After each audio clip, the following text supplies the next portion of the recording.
Entonces, como buenos caballeros, vamos a darle la palabra primero a las damas, que al menos así aparecen en mi pantalla, ¿eh? No es preferencia uno sobre la otra. Gaby, si te puedes presentar con nuestra audio y video escuchas, o como se diga esto de las tertulias, por favor. Cómo no, soy Gabriela Palis, soy de Buenos Aires, Argentina, y me desempeño como directora de la carrera de especialización en oftalmología en el Hospital Italiano de Buenos Aires. Soy también miembro actualmente del Centro de Investigación en Educación para los Profesionales de la Salud de la misma institución. Y bueno, tengo mucho interés en todo lo relacionado con la educación médica, sobre todo en la formación docente. Muchísimas gracias, Gaby. Bueno, y a la otra dama en la charla, Betania, por favor. Hola, muchas gracias por la invitación. Soy Betania López, soy de México. Soy oftalmóloga, realicé la alta especialidad en córnea y me interesa mucho porque también hice una maestría en investigación médica enfocada a salud pública y actualmente me desempeño como directora médica del Instituto Mexicano de Oftalmología. Muy bien, muchas gracias, Betania. Y ahora otra vez, ahora sí, como parecen de izquierda a derecha los feos que estamos en la conversación, entonces, Jorge, no porque seas el más feo, pero bueno, adelante, primero apareces ahí. Decía Van que los hombres debemos ser feos. Mi abuela decía que debíamos ser feos, fuertes y formales. Eso, así. Y con eso se cumplían todos los requisitos para escoger un buen marido. Me acuerdo que les decía a las nietas. Muy bien. Jorge Valdés, de acá del noreste de México, particularmente de Monterrey, por eso ven ahí nuestro icónico Cerro de la Silla a mis espaldas. Médico cirujano, oftalmólogo, dedicado con la subespecialidad en córnea y cirugía refractiva. ¿Qué más se puede hacer en esta vida? Con una maestría en ciencias médicas por la Universidad de Boston. Graduado del Conde Valenciana de oftalmo, una maestría en ciencias médicas de Boston, un doctorado en investigación médica de la Universidad de Oviedo. Desde hace un poco más de casi ya 30 años dedicado a la docencia, primero como profesor de asignatura o cátedra, luego profesor de planta, ocupando algunos puestos directivos y actualmente decano o director general, como dirían en México, de la Escuela de Medicina y Ciencias de la Salud del Tecnológico de Monterrey. También dirijo un grupo de investigación, lo que en Estados Unidos se conoce como un chair, un research chair, precisamente en terapias innovadoras en ciencias visuales y oftalmología. Y soy todavía oftalmólogo practicante aquí en el servicio, el jefe del servicio de córnea y cirugía refractiva del Hospital San Bernardo de León. Perfecto, muchas gracias, Jorge. Joao. Hola a todos, soy João Furtado de Ribeirão Preto, Brasil. Yo soy profesor de la Facultad de Medicina de Ribeirão Preto de la Universidad de São Paulo. Yo soy especialista en uveitis y también trabajo con temas de prevención de la ceguera y por esto creo que Van me invitó a participar aquí y estamos involucrados en muchos proyectos. Estoy ahí con el tema de prevención de la ceguera desde 2006, cuando estuve en un curso en Paraguay, en la Fundación Visión, y Iván lo organizó. Estupendo el curso y acá estamos. Y también he hecho parte de mis estudios de posgrados en Madrid, en la Complutense y también en Estados Unidos, en Portland, Oregon. Y bueno, un gusto una vez más. Recientemente, además, ganó el premio de Cabildeo Advocacy de Arbo, ¿no? O sea que mucho orgullo tenerlo también acá. Eduardo. Hola. Buenas tardes a todos. Yo soy Eduardo Mayorga, de Buenos Aires, Argentina. Soy oftalmólogo. Mi especialidad era cirugía refractiva y catarata. Digo era porque hace casi 2 años ya que dejé la parte asistencial y estoy dedicado full time a la parte de educación médica, fundamentalmente la parte de capacitación de educadores. Soy director de e-learning de la Panamericana, fui 10 años director de e-learning del Consejo Internacional de Oftalmología, también fui jefe del servicio de oftalmología del Hospital Italiano. Perfecto, muchísimas gracias, Eduardo. Bueno, para todos los que van a ver este programa en el futuro, y quizás con este programa traigamos a muchos jóvenes que aún no han escuchado los otros programas, explicarles que el nombre es muy propio, que es la idea de una tertulia, es decir, una charla entre amigos. Si se pudiera dar en vivo, tendríamos nuestra copa de vino aquí a un lado. Ya es viernes en la noche y es fin de semana largo, por lo menos en México, entonces se antoja, ¿no? Pero para nuestros amigos más jóvenes que escucharán esto, y creo que es muy relevante, sobre todo para los que están en México, pero creo que es muy similar en otros países, que terminan alrededor de febrero o marzo sus residencias, sus becariados. Entonces, la idea de esta sesión es explorar con este grupo de expertos en diferentes áreas, con diferentes subespecialidades, con maestrías, doctorados, etcétera, qué es lo que ellos recomiendan, en qué situaciones sí y qué no, y que después los podremos poner en contacto con cada uno de ellos, ¿no?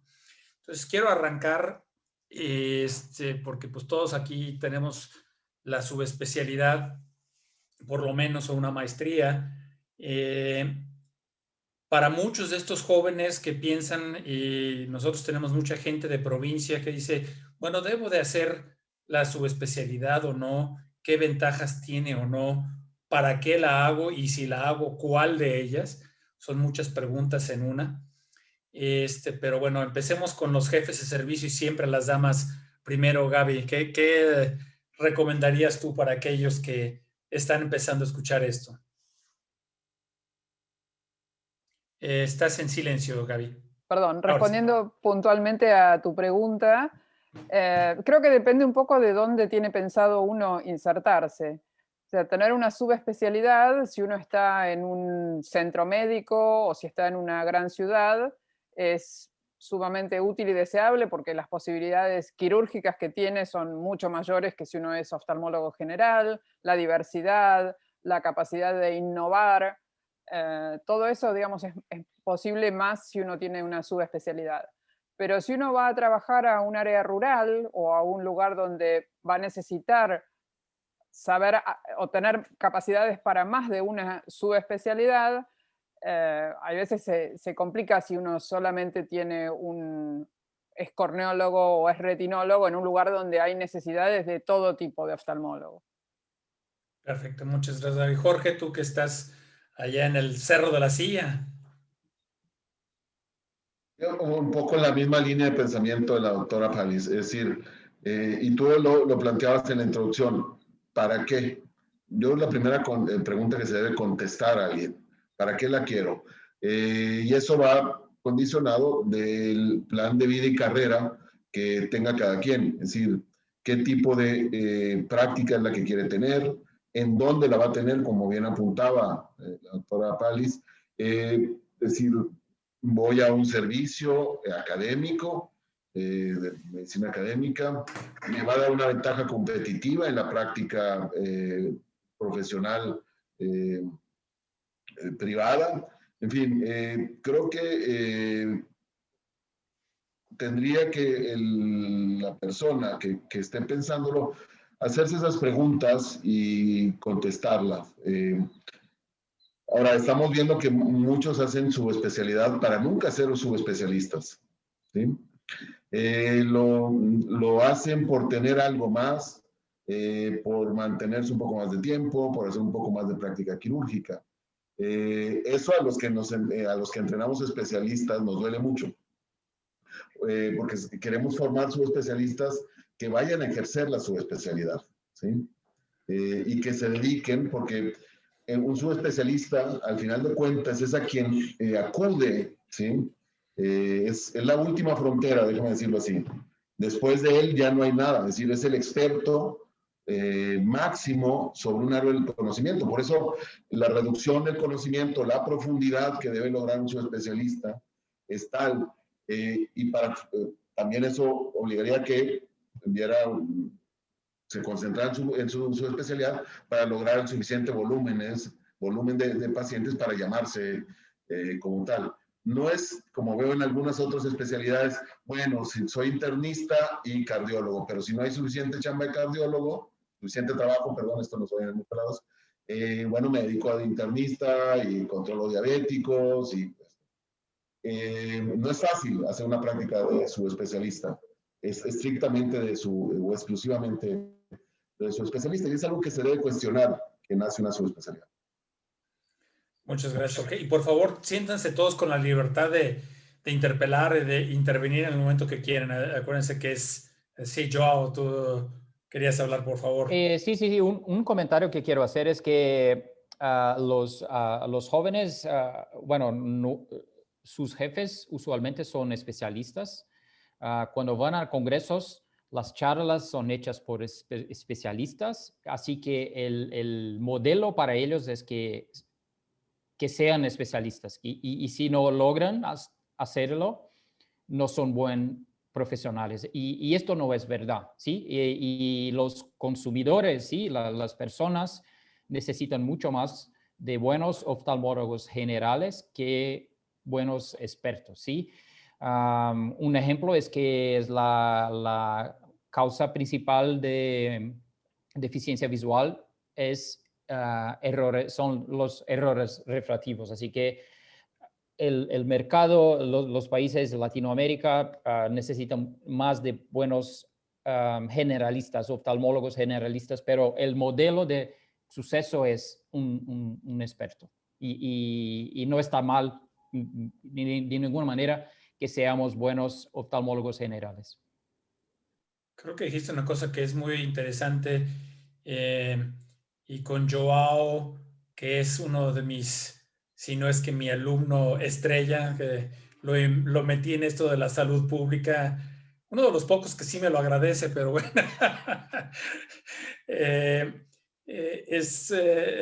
Publicamos con ahora uno de sus alumnos, eso es lo bonito de cuando te metes en un área especializada, cómo se van atrayendo a los jóvenes que van haciendo esto. Hicimos una revisión de las causas de ceguera en Latinoamérica, específicamente de catarata, y cuando ve uno las causas de deficiencia visual y de ceguera más importantes en nuestra región, obviamente varía de las regiones, pero en toda Latinoamérica, si sumamos catarata y defectos refractivos no corregidos, estamos hablando del 70 al 80%.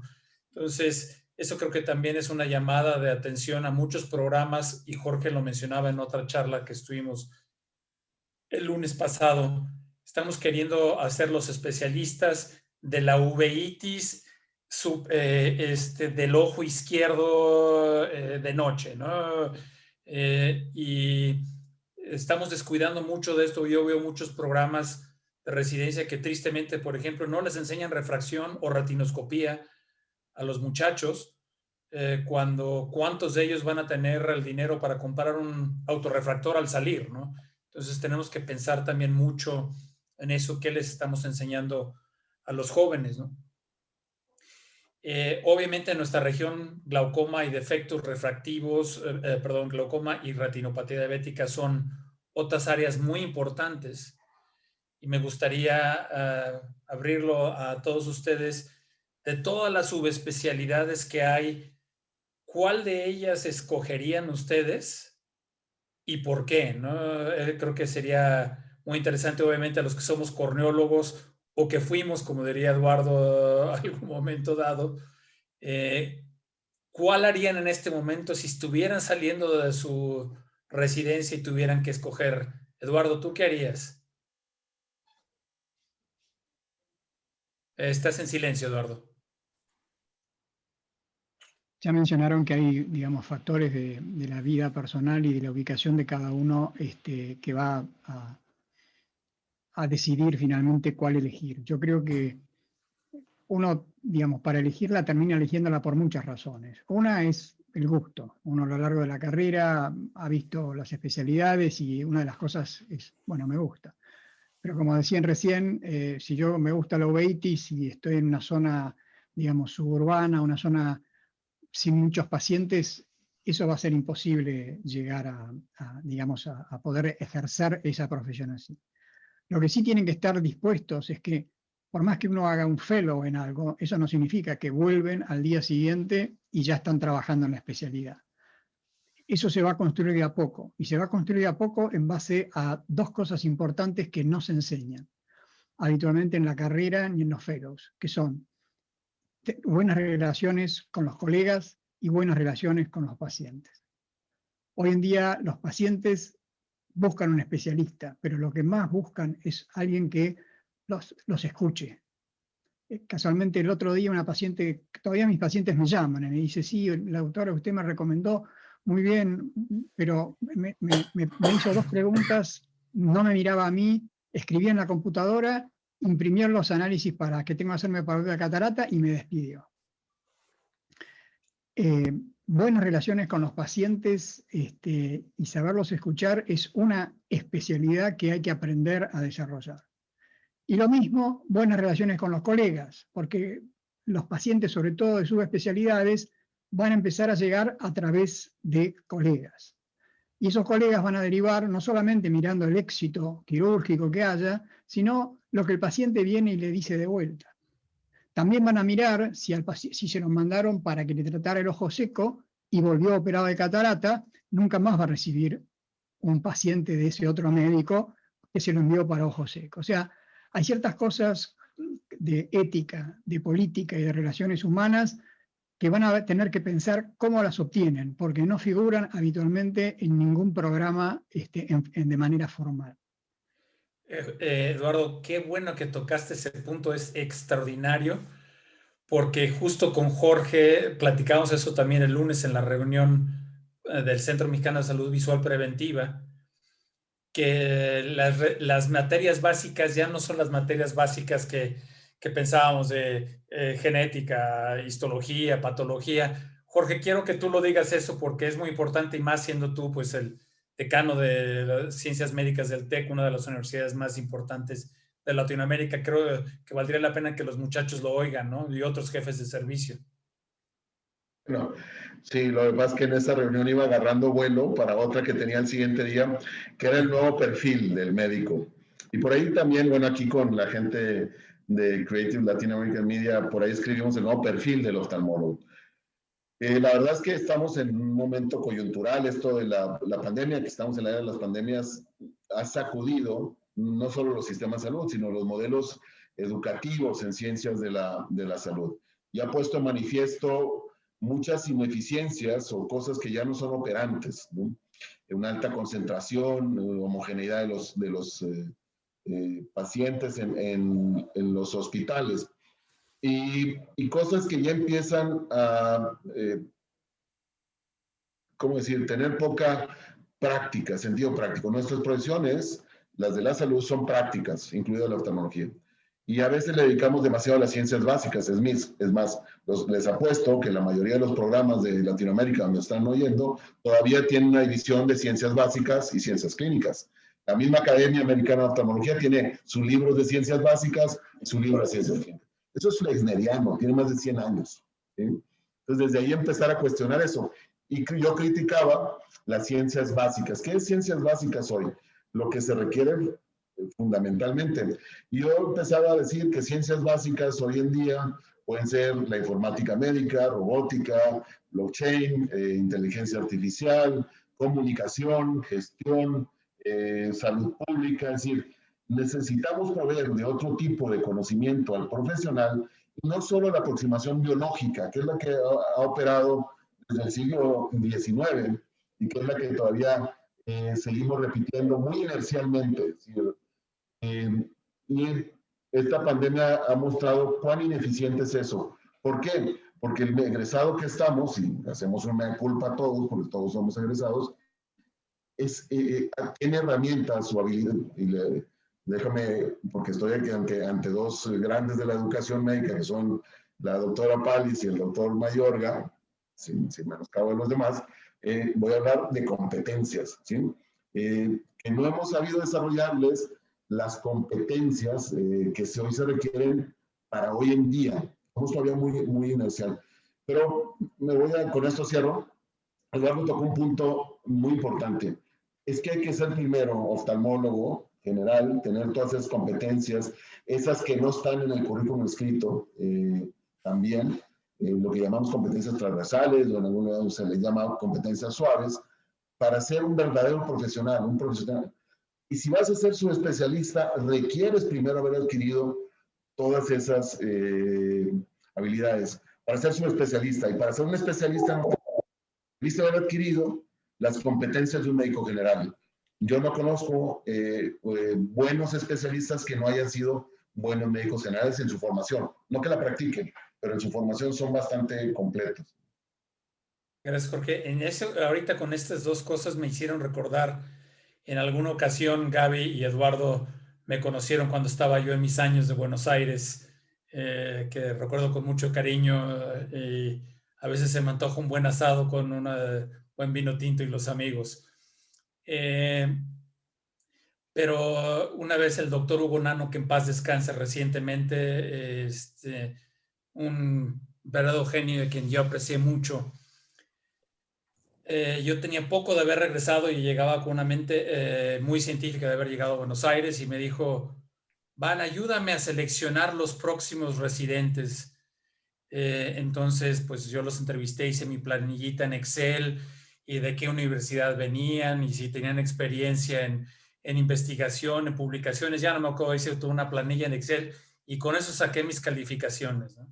Entonces se lo dije así, luego le preguntó a todos los médicos y pues es que mira, fulanito me llamó más la atención por esto y por lo otro. Y muy al estilo de don Hugo, dijo, con palabras un poco más elevadas que las que voy a utilizar, pero dijo: qué tontería. Y ya se podrán imaginar, sobre todo los argentinos, qué palabra que empieza con P dijo. Dice: lo tonto se lo quito, lo mala persona cómo se lo quito. Y es bien cierto. Entonces ya se imaginaran la retahíla de palabras que iban englobadas ahí. Y es cierto, el médico tiene que seguir siendo una muy buena persona, es empatía, muy buen colega. En México tenemos la expresión de decirle que le sabe dar shampoo de cariño a los pacientes, ¿no? Y es muy importante. Luego a veces uno ve colegas que uno sabe, híjole, no le mandaría, pero ni a mi perro, y tienen muchísimos pacientes porque tienen esa empatía con los pacientes, ¿no? Ahora que los colegas del norte tienen mucho esta palabra en Estados Unidos, es empático, ¿no? Lo que signifique eso. Pero bueno, muy bien. Pasando a cosas no tradicionales que pues todo el mundo sabemos, o que quiero hacer una subespecialidad y cuál, y bueno, pues voy a ser retinólogo porque me voy a quedar en la segunda ciudad de importancia y me voy a quedar a trabajar en la institución. Pero hay otros caminos no tradicionales que habitualmente, por esa restricción en la forma de entrenarse, no exploramos. Y estoy hablando de las maestrías, y aquí, bueno, me da muchísimo gusto ver y por eso obviamente fueron seleccionados para participar en la tertulia. Pero no es algo común que el médico y pues menos los oftalmólogos digan: voy a hacer una maestría, ¿no? Es una maestría, pues que no tienes nada más que hacer, o que no te da flojera, ¿no?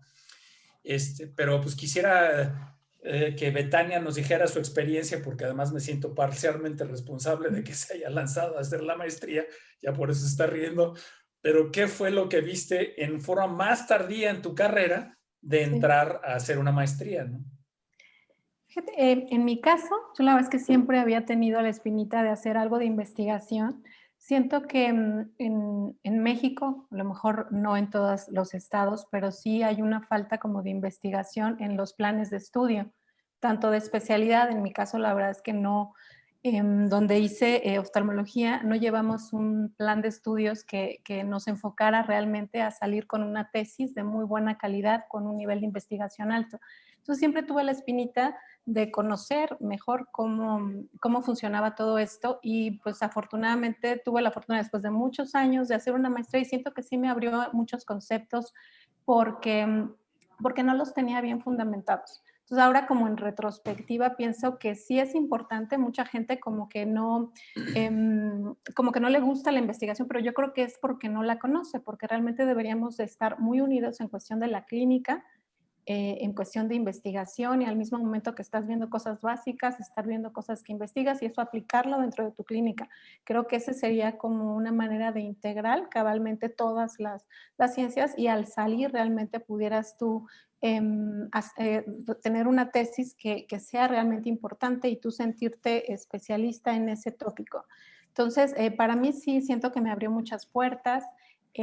Gracias a ti pues conocí como algo de salud pública ocular, que es un vasto mundo que debemos de conocer todos como oftalmólogos, y tristemente sí muchas veces como que los subespecialistas o de alta especialidad tienden a no conocer este tipo de detalles, y probablemente por eso es que escogemos algunas veces especialidades en las cuales a lo mejor no es lo que necesita nuestro entorno, ¿no? Nuestras comunidades. Entonces, sí creo que es importante tener esa visión para poder tener una mayor oportunidad, ¿no? de lograr cosas en esto de la oftalmología. Perfecto, muchas gracias. Y otra maestría como tal, evidentemente es todo lo relacionado a educación, cómo aprende el adulto. La verdad es que yo era bastante ignorante en estos temas hasta que, como dijo Jorge, Gaby y Eduardo me hicieron ver la luz. A mí ya en forma muy tardía en mi vida, pero bueno, más vale tarde que nunca. Pero creo que es importantísimo, sobre todo para aquellos que piensan quedarse en instituciones formadoras, porque la verdad a veces da pena ver alguna de las clases todavía al estilo antiguito de pontificar, estoy aquí en el podio, etcétera, ¿no? Y cuando aprendí las teorías de cómo aprende el adulto y el reverse classrooms, para mí eran cosas en chino, y nuevamente son las falencias de nuestros sistemas formadores, pero no sé si Gaby y luego Eduardo quieran platicarnos un poquito de cómo acabaron en ese mundo que es tan ajeno realmente la mayor parte de las veces a lo que hacemos a diario, ¿no? Creo que con los años que han ido pasando acabamos de esa manera, pero la verdad que es una buena forma de empezar ya en la residencia, a que los residentes empiecen a practicar cómo enseñar, sin a veces la necesidad de llegar a una maestría. Verdaderamente una maestría lleva mucho tiempo y no todo el mundo está interesado o no todo el mundo piensa que va a poder dedicarle su tiempo inmediato después del fellow o después de la residencia a hacer una maestría formal. Pero sí empezar a adquirir competencias, como mencionaba Jorge, también de cómo enseñar. Entonces, los residentes van a presentar su journal club, por ejemplo, van a hacer una discusión de casos, bueno, que también presenten adecuadamente, también corregirlos en cómo presentan, darles herramientas de cómo dar una buena presentación, de cómo enseñarle a sus compañeros, porque ya lo van a estar haciendo durante la residencia y después durante el fellow. Perfecto. Eduardo, ¿tú cómo acabaste en esto y qué recomendarías, no? Otra vez estás en silencio, Edu, Eduardo. estás en silencio. Y eso que soy director de e-learning. Bueno. Sí, yo creo que es una cosa que hay que pensar y planificar muy bien. Por ejemplo, a mí siempre me gustó enseñar, me apasionó. Ya cuando desde que fui jefe de residentes y aún antes de ser jefe de residentes, siempre me gustaba mucho enseñar. Y, digamos, yo hice, no una maestría, pero sí un profesorado en educación. Pero como dijo Gaby, yo creo que las mayores competencias que obtuve y lo que más aprendí, lo aprendimos a lo largo de los años autoguiados. Hoy más que nunca hay decenas de cientos de oportunidades de aprender cosas que verdaderamente uno puede aplicar. Yo antes de meterme hoy en una maestría, la maestría tiene dos cosas que uno busca: adquirir competencias y conocimientos, y la otra, la aureola de tengo un máster. Esa de tengo un máster no se puede conseguir de otra manera que si no se hace eso. Entonces eso pesa. Pero antes de hacer una maestría, yo les recomiendo dos cosas. Uno, miren detenidamente el programa. Busquen las metas y los objetivos. busquen a ver ese programa que nos dice, ¿de qué voy a ser yo capaz cuando esto termine? Miren módulo por módulo, vean cada módulo qué es lo que, qué competencia les va a dar. Y después traten de contactar a exalumnos, porque a veces en los papeles uno ve las cosas que brillan más. Entonces, aparte de la maestría tradicional, que si uno tiene el tiempo, la oportunidad y muchas veces el dinero para hacerlo, si todo se da y tiene apoyo familiar, bueno, es una forma, es como ir al colegio, está todo más armadito y uno termina con un profesorado.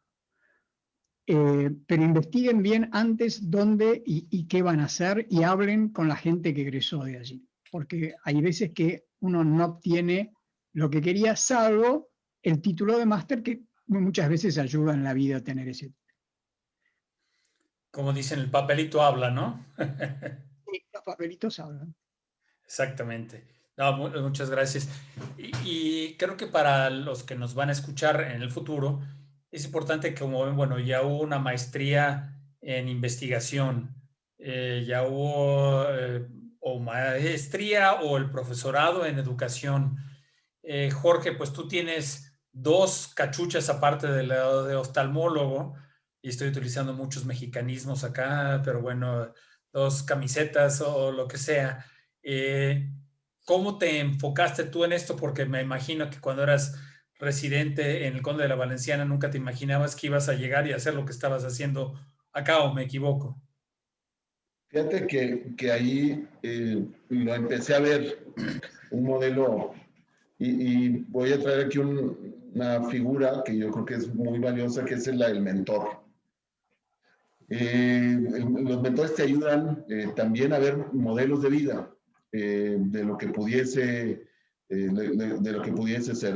Yo tengo un mentor y siempre lo he reconocido, el doctor Enrique Graue Vigers. Y una de las primeras cosas que me dijo, tú te vas a aburrir en la práctica. Sabe que tengo un déficit de atención y que tengo que estar en 2 o 3 cosas para mantener la ansiedad más o menos controlada. Y la verdad es que un poco como decía ahorita Eduardo, desde la jefatura de residentes, oye, esto me gusta, esto de programar clases, hacer clases, buscar maestros o a veces darla, vas viendo opciones de vida. Y igual que dijo ahorita Betania, yo también decidí, quería conocer más de investigación. Yo soy también de esos casos raros que terminando la especialidad, cuando todo el mundo quiere salir a operar y poner su práctica, yo me fui a meter a un laboratorio porque quería aprender. Quería saber, de hecho entré a un programa doctoral que lo corté en maestría, lo tuve, y ha sido los errores de la vida, lo tuve que enmendar y afortunadamente lo pude enmendar terminando el doctorado. Y conocí ese otro campo que me emocionó. Ahora, ¿cómo le haces? Lo decía también Eduardo, y no me acuerdo quién más. Es decir, tienes que proyectar el tipo de vida que quieres. Esto es planeación estratégica de tu vida. Poco se habla de eso. ¿Cómo planeamos? Hablamos de planeación estratégica y todo esto que él sabe perfecto y todos los que han tomado maestrías en administración. Pero planeación estratégica de la propia vida, ¿sí? Es casi lo mismo. Tu mejor negocio, como decía nuestro ex rector, el mejor negocio de tu vida eres tú. Y ese poco le dedicamos a esta planeación. Yo siempre quise hacer práctica en medicina académica, ¿sí? Por las experiencias que tuve en mi formación en la escuela. Difícil en Latinoamérica. Afortunadamente hoy puedo tener un modelo muy parecido al ideal de medicina académica. Entonces, sabía que tenía que tener docencia, que tenía que tener práctica, experiencia clínica e investigación, que son los 3 componentes. Y como soy de estas zonas del noreste, tú lo sabes, regiomontano, por adopción, por elección, pues nos gusta el negocio. Entonces somos emprendedores y también tengo que aprenderle a ese tema, entender todo esto, ¿sí? Que a los médicos nos cuesta muchísimo, ¿no? Me acuerdo de una frase que decía uno de mis maestros de administración, es que hay que ser médico para no entenderlo, ¿sí? Porque está tan claro para todos, pero solo los médicos no entienden esta parte, ¿no? Pero por ahí va un poquito. Y luego lo que necesitas es mucho orden, es decir, saber cuándo le dedicas como los circos de 3 pistas, cuando estás en un lado, cuando estás en otro y cuando estás en la pista del medio.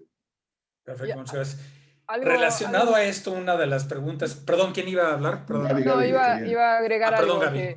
que algo que uno a veces no se plantea a lo largo de la vida. O sea, uno quiere, termina la residencia, termina el fellow y quiere tener todo resuelto. Y en realidad la vida, uno dice que es corta, pero tiene ciertos años como para, si hoy no pude hacer lo que quería porque tenía que trabajar mucho, porque me había casado, porque vinieron los chicos o por el motivo que fuera, lo puedo hacer un poco más adelante y me va a ser útil también. O sea, como dice, de la carrera de maratón, no de velocidad, ¿no? Que eso también es importante, que Exacto. sí es cierto que muchas veces queremos hacer todo hoy ya, de una vez, ¿no? Y a veces hay que saber espaciar. Una de las cosas en que también la gente nos había preguntado y a mí también me decían, oye, ¿me servirá irme a algún lugar?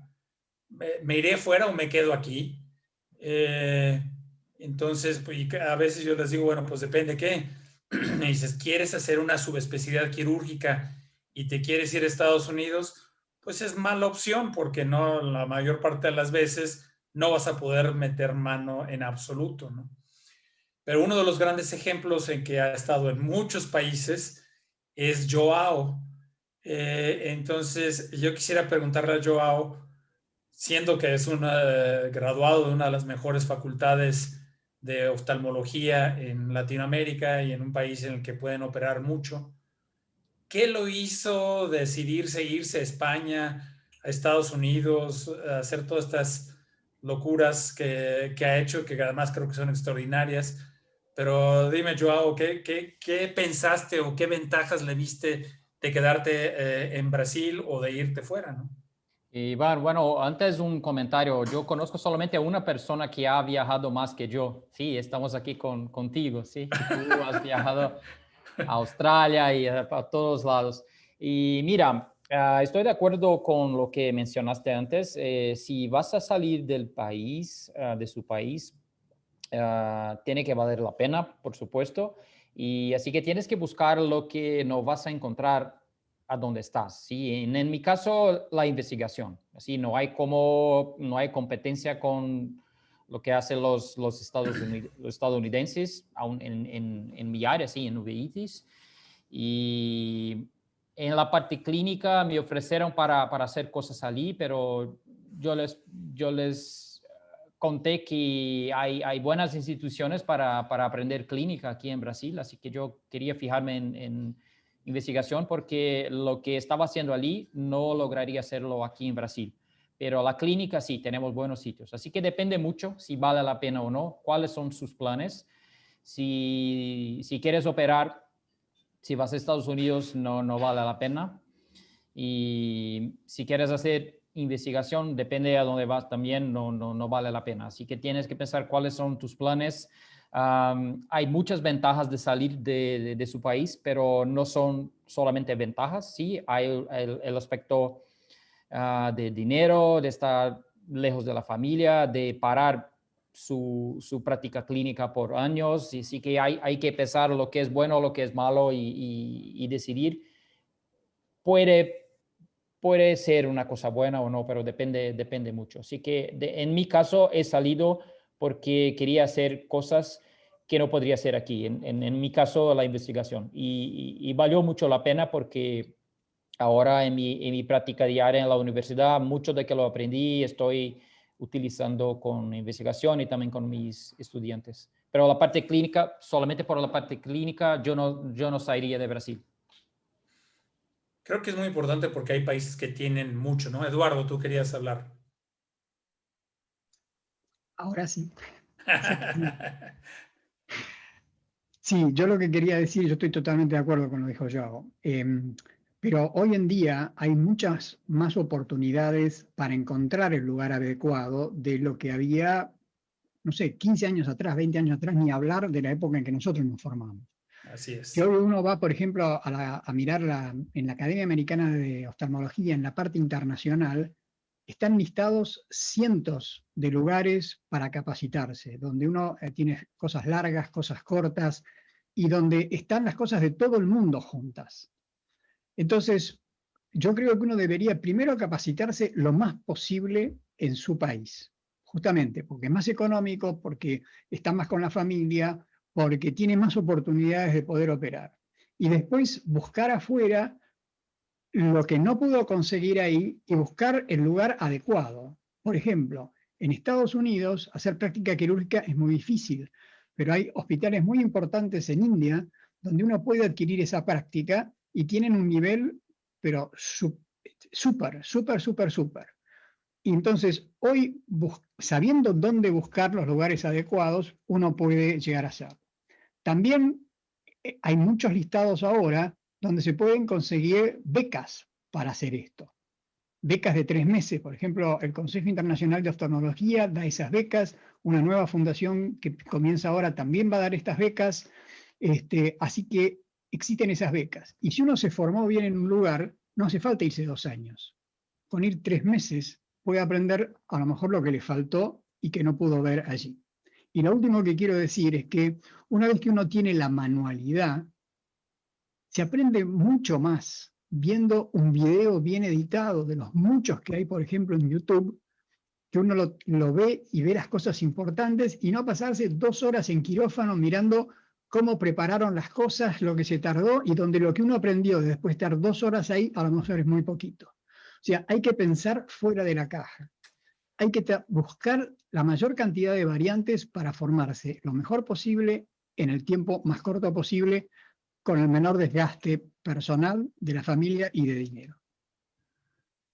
Muchas gracias, Doro. Y sí, muy buenos conceptos. Y otra vez, sí hay cada vez más oportunidades. Uno entra a la página del ICO, de la Panamericana, de la Academia, etcétera. Y como bien decías, incluso muchos de ellos con becas rentadas, ¿no? Que antes no existía. Antes te tenías que ir y, digo, todavía algunas circunstancias así. Pero si uno desarrolla relaciones, y de lo que dijiste de India, y es cierto de algunos otros lugares, tiene un entrenamiento igual o mejor que a veces en los países de muy alto renombre, incluso hasta por volumen quirúrgico, ¿no? Que eso es importantísimo, porque, por ejemplo, si te vas a hacer córnea a la India, en circunstancias normales, pre-COVID,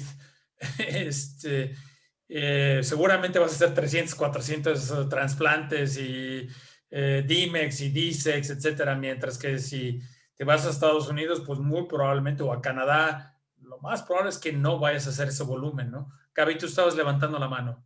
Sí, quería decir que algo que uno tiene que tener en cuenta cuando se va es cómo se va a insertar cuando vuelva, porque es diferente la persona que está ya insertada en una institución, se va a hacer una capacitación por 1 año y después vuelve para implementar la innovación que aprendió en ese lugar donde se capacitó, que la persona que un día se cansa de donde está y dice, bueno, quiero ir a probar suerte afuera, a formarme en algún lugar y después veo cuando vuelva. Y la verdad que es triste muchas veces ver personas que están 1, 2 o más años y no logran insertarse o no logran poder llegar a aplicar todo lo que aprendieron afuera. Entonces eso también considerarlo y tenerlo en cuenta, qué va a hacer uno cuando vuelva.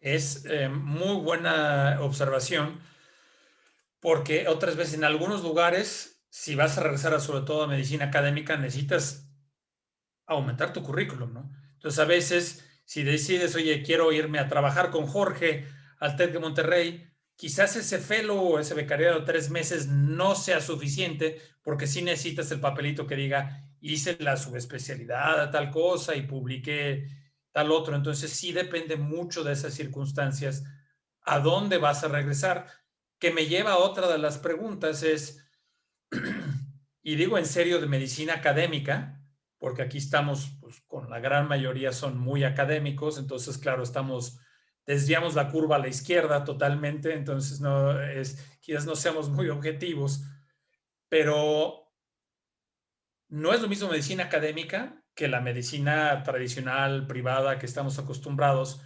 Y el ejemplo, y no voy a decir de ninguna institución, pero es lo típico que el jefe de servicio, el adscrito, llega 1 o 2 horas diarias y bien nos va, porque además no hay los incentivos, no les pagan publicaciones, no hay nada de esto, que ese es algo que tenemos que ir cambiando en nuestro medio. Pero, ¿qué factores los harían a ustedes? Jorge ya nos dijo que desde el principio quería ser académico, y Betania ahora se ha convertido más en académica que lo que era cuando la conocí hace unos cuantos años. ¿Qué te decidió, Betania, aparte de que te hizo manita de puerco tu hermano? Pero para los que no son mexicanos, son manita de puerco es torcerle así la mano, de convencerla de que hiciera esto. ¿Qué te llevó a ti por meterte más a medicina académica que a la medicina tradicional privada o como queramos llamarle, ¿no? Fíjate que a mí siempre me ha gustado como que la institución. Siento que es un lugar donde te sientes cobijado, donde puedes seguir como que la chispa que traen los residentes nuevos, todas sus preguntas y todas sus inquietudes, hacen que tú quieras o quieras seguir como leyendo artículos, como seguir respondiendo bien las preguntas. Entonces, esto como que te crea o te da la motivación para seguirte superando, porque realmente sí muchas veces te pueden llegar a preguntar algo, sobre todo en mi caso, pues que a lo mejor hace mucho que no sabía, ¿no? Entonces creo que el estar en un lugar así, probablemente mi ideal sería, por ejemplo, como Jorge, que pudo compaginar todo en su vida, o sea, su proyecto fue todo. Entonces, eso se me hace ideal, o sea, que puedas reunir las tres cosas, la investigación, la clínica, la cirugía y tu proyecto de vida. Entonces creo que puede ir muy de la mano y también, como tú decías, o alguien más decía, también tiene mucho que ver con el tipo de persona que seas, ¿no? Probablemente habrá quien le gusta solamente estar en el medio privado por el tipo de pacientes que puedes ver ahí. Pero estando en el medio privado, al menos en mi caso, no pudiera haber una cantidad de pacientes como la que se ve en un nivel institución. Entonces creo que ese es algo bien importante, que en un medio o una institución puedes seguir viendo muchísimas patologías mucho más específicas que en otro tipo de medios te puedes ir perdiendo. Entonces en mi caso fue eso y que me quise como reincorporar y seguir estudiando y seguir practicando lo que me gusta hacer. Muchas gracias. ¿Alguien más quisiera comentar en eso? Porque yo también a ti cuando te conocí ya hace muchos años, no sé si ya desde entonces pensaba ser académico y también les hago ahí la publicidad que Joao recientemente acaba de pasar su examen para ser profesor asociado, entonces nos quitaremos el sombrero ante el señor profesor. ¿Desde el principio ya pensaba ser medicina académica o fue de esas cosas accidentales que la vida te va empujando hacia allá, ¿no? Accidental. Bueno, cuando yo estaba en la facultad o al principio de la residencia, yo tenía la idea de tener una clínica y trabajar con, yo qué sé, cirugía de catarata, pero siempre estamos allí, bueno, al segundo año o el tercer año de residencia, estamos siempre enseñando a residentes más jóvenes, a estudiantes de medicina, y me encantó. Y la sensación que tuve es que todos los días yo tenía un reto, un desafío distinto y me enteré de que la cosa que más me gustaba en el trabajo era aprender, pero para enseñar yo tengo que estar siempre aprendiendo. Puede ser en investigación, puede ser con enseñanza. Así que lo que más me gusta en mi trabajo es que todos los días estoy aprendiendo algo nuevo y cuando estaba metido al principio de mi vida de oftalmólogo, estaba metido casi 100% en la clínica, yo no tenía esa sensación. Así que estoy aprendiendo todos los días y todavía me pagan para eso. Esto es lo que Eso me es lo encanta. mejor. Sí, sí. Jorge, tú querías comentar algo. Sí, fíjate, a veces a lo mejor vale la pena algunas aclaraciones. No necesariamente por hacer medicina institucional se hace medicina académica. Se confunde mucho que si estoy en una gran institución, una institución muy grande, como servicios de salud estatales, servicios en el IMSS, por ejemplo, aquí en México, en el ISSSTE, en automático hacemos medicina académica. Eso no. Medicina académica tiene esos tres componentes: docencia, investigación y práctica, ¿sí? eso es una triple hélice. Si no, es solamente medicina institucional, ¿sí? Y está dedicada enteramente a la asistencia, ¿no? A proveer un servicio de salud. Luego se confunde medicina privada, ¿sí? Y en esta institución que estoy yo, tiene más de 40 años, 45, porque hay un paradigma en México, particularmente, que en medicina privada no se hace medicina académica. El IMO, el Conde Valenciana, la Ceguera, por mencionar algo en México, nosotros somos medicina privada, somos sin fines de lucro, ¿sí? Somos de la sociedad para la sociedad y hacemos medicina académica. De hecho, la medicina privada, luego también se confunde que medicina privada es solo la medicina de la élite. Y ahora en México, como hay una gran discusión si se vacunan a los médicos que practican medicina privada, pues paradójicamente la medicina privada, el mayor volumen que atiende, ¿sí?, es en los sectores socioeconómicos de la población más bajo. Porque todos se imaginan, cuando se habla de medicina privada, un centro médico como el que tengo a mis espaldas. Pues es la infinita minoría. Los centros, medicina privada es el consultorio en una barriada, en una colonia, en una chabola, ¿sí? Eso es medicina privada, cuando no está pagada por el gobierno. A veces perdemos de perspectiva eso. Y de ahí para arriba hasta llegar a cosas como la que está atrás. Pues se puede hacer medicina académica en muchos entornos. El tema es que uno tenga la intencionalidad y lo propongan. Yo estoy en un entorno híbrido. Toda mi práctica clínica profesional es de lo que llamaríamos medicina privada. No recibo un sueldo por ver pacientes. Me los tengo que ganar los pacientes. Recibo un sueldo por ser profesor como Joao. Que bueno, felicidades, Joao, que es profesor asociado. Y eso hay que hablar también, la carrera del profesor. Empieza uno de instructor, profesor asistente, profesor asociado, o profesor, cuando ya empiezan a aplicar calas como las de Van, ya está en edad de ser profesor, pero tiene que ir acumulando una serie de logros en los dos ámbitos, en la docencia, en la investigación, y hay exámenes. Pero sí se puede hacer medicina académica en cualquiera de los entornos, pero se lo tiene uno que plantear y ver si uno quiere hacer ese tipo de práctica y está dispuesto a hacer. Hoy, otra vez, es que hay que ser médico para no jugar con todas las variables y romper los paradigmas y no ir en línea recta, inercial o repetir las biografías de los que nos precedieron.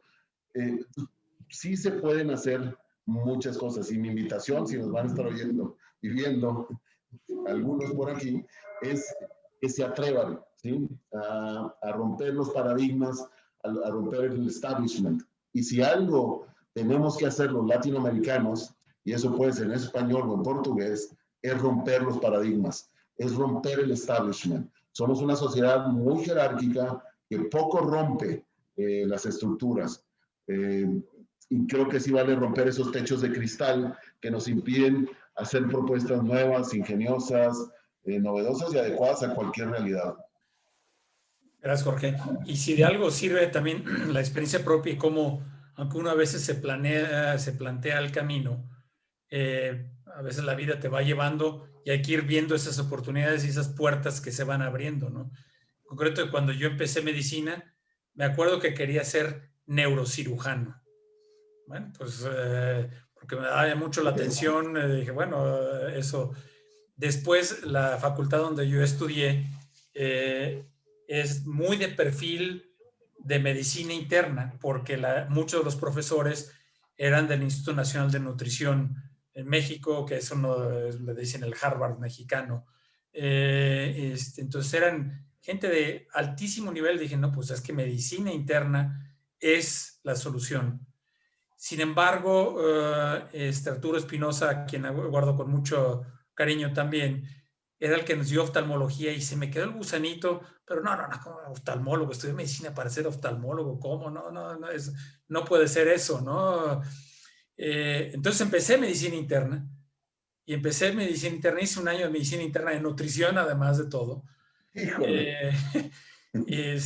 Y yo seguía con el gusanito y una noche en urgencias de esas 3 o 4 de la mañana que no has dormido nada, llegó una chica que había hecho medicina y nutrición y luego se cambió a oftalmología. Y entonces empezamos a platicar ahí y como que en ese momento se me prendió el foco y dijo, pues sí, ella pudo, ¿por qué yo no puedo hacerlo, no? Me cambié a oftalmología los primeros 6 meses, fui el ser más infeliz y dije, ¿qué hice? ¿Qué tontería? Y después, pues la vida sí me fue empujando, hice corne y luego salud pública y ahora soy más administrador y salubrista que oftalmólogo, entonces no hay que tenerle miedo de ir buscando esos caminos que te van abriendo, porque a veces tenemos esos planes fantásticos de vida y la vida te va dando, como dice la canción, la vida te da sorpresas, sorpresas te da la vida, ¿no?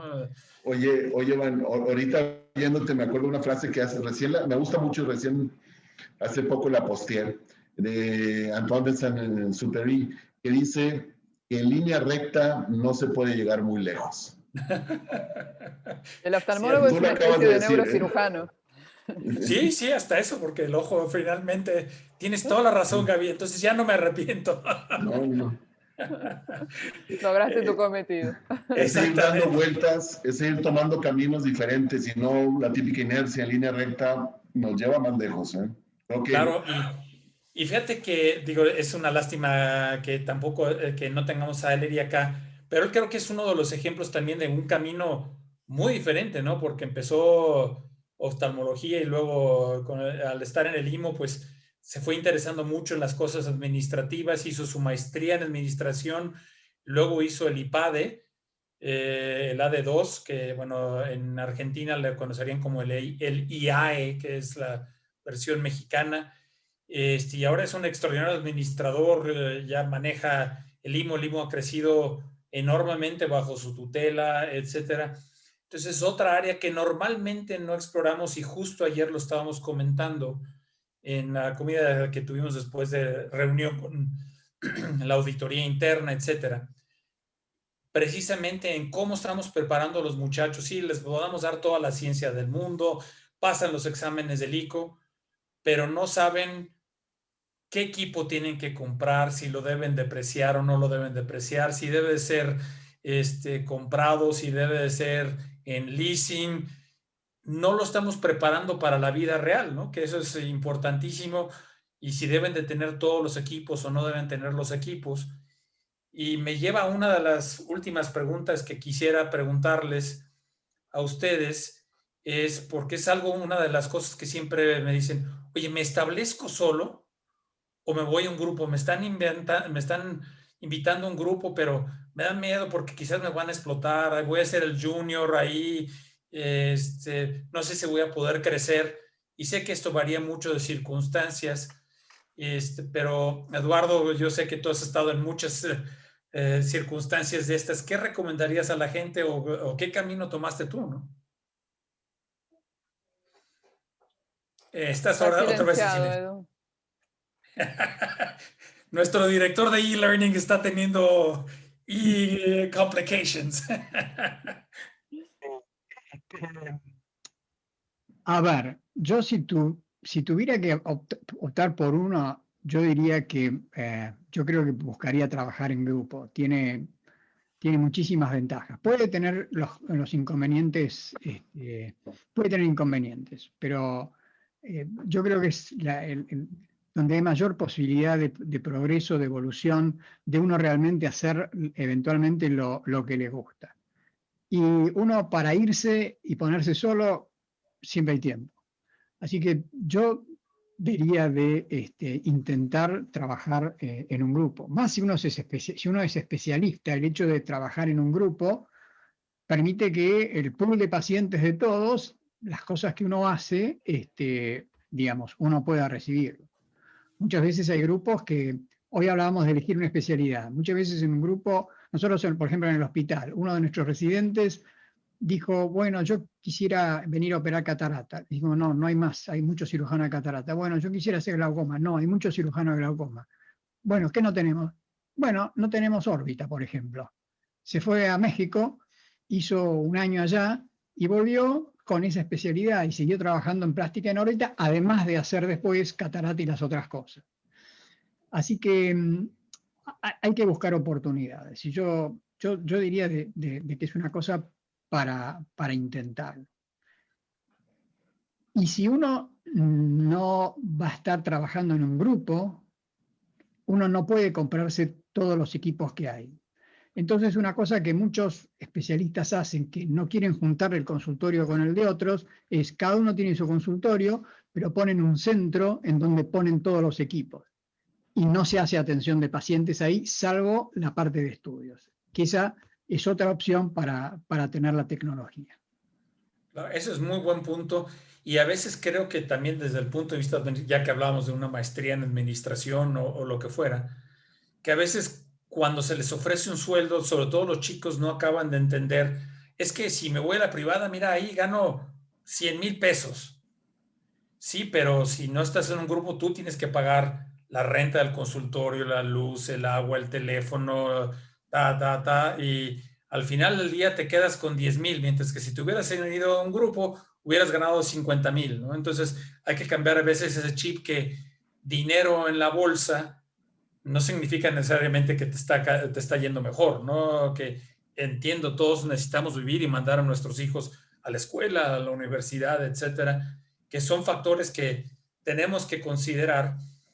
Y como ya estamos muy cerca del tiempo permitido y antes de que Laura nos corte el tiempo, porque si no ya ve cómo son, nos puede cortar y me va a regañar. Estoy tratando de provocarla a ver si abre el micrófono, pero no me hace caso. Y que es muy importante, ¿no? Cómo compaginar la familia con la formación, ¿no? Porque nosotros hemos tenido todos los residentes, unos que ya están casados, tienen hijos, y es claro que cuesta mucho más trabajo hacerlo, ¿no? Entonces, Betania, ¿tú qué opinas al respecto?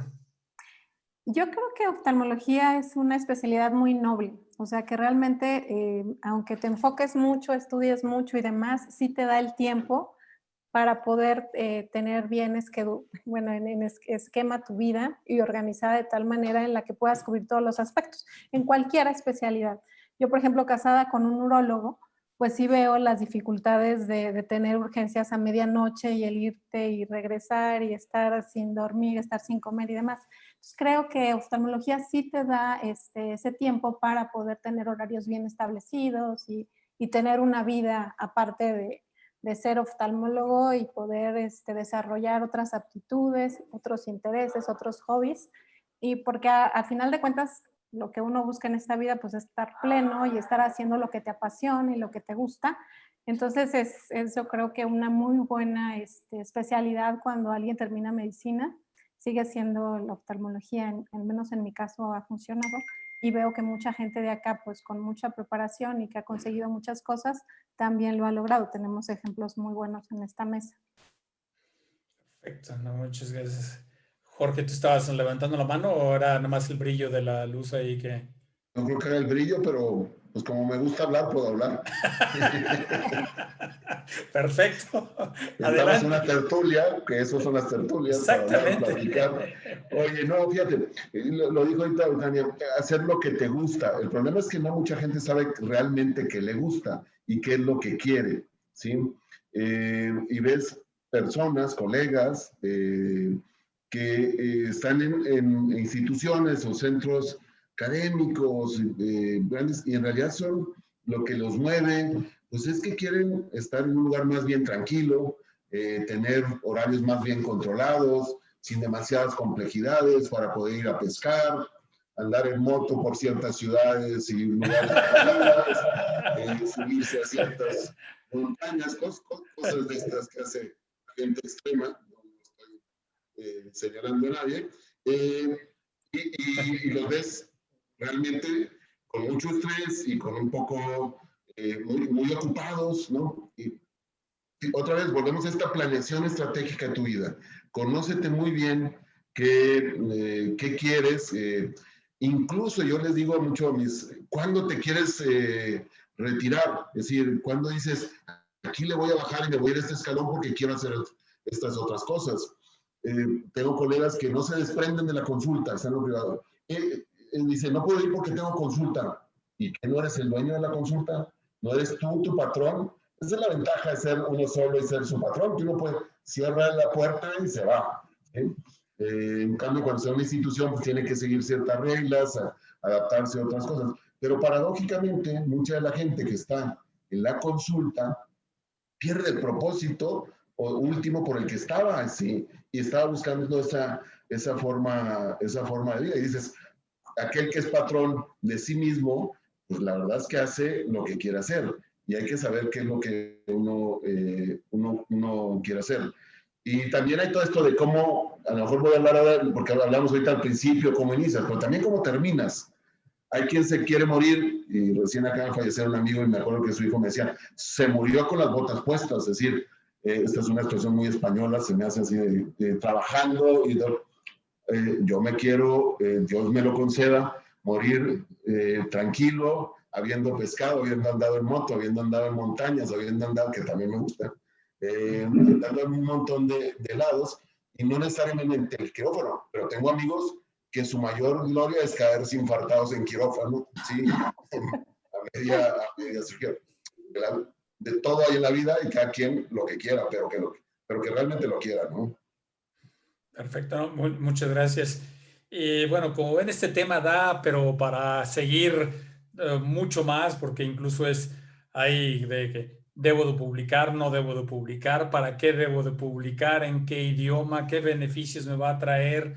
Entonces, pues es un tema inagotable, pero creo que muy importante, sobre todo para esos chicos jóvenes. Y Jorge, tú nos abriste otra perspectiva, es de el otro aspecto de la vida que también es muy, muy importante. Entonces, pues quiero agradecerles a todos, la verdad, el tiempo que se tomaron viernes en la tarde en México, previo feriado, previo puente. Entonces hay que ir ya a dedicarle tiempo a la familia y abrir una buena botella de vino tinto y ver alguna película o alguna cosa así. Así es que, pues sin más, agradecerles nuevamente a todos por su tiempo.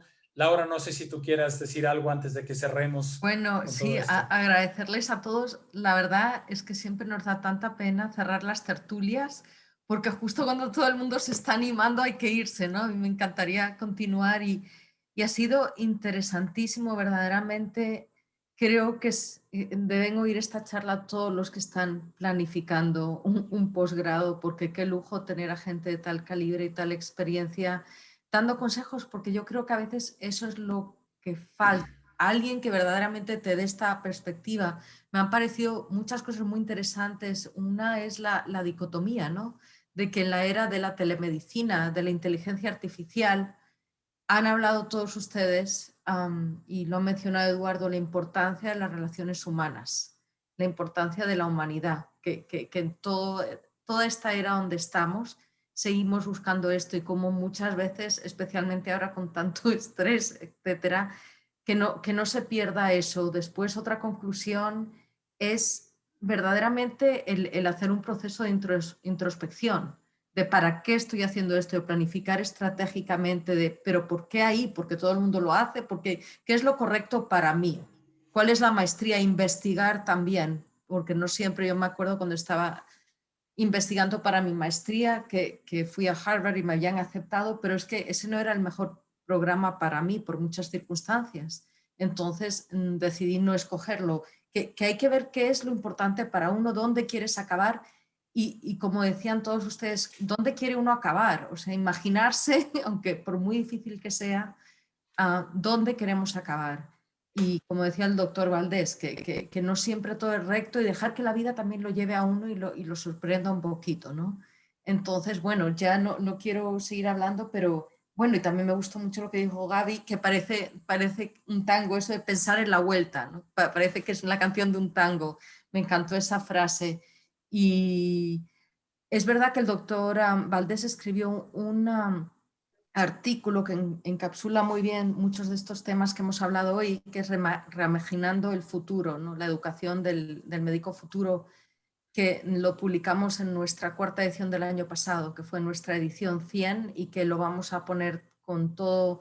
Creamos siempre como una biblioteca con cada tertulia. Voy a poner ese artículo con él y cualquier otro contenido que ustedes me quieran dar. Así que sin más, muchísimas gracias por compartir un viernes con nosotros. Gracias. Muchas gracias a todos. Y lo que dijo Jorge, hay que ser un mentor. Con que hayamos sido un buen mentor para una persona, habremos hecho este mundo mejor, ¿no?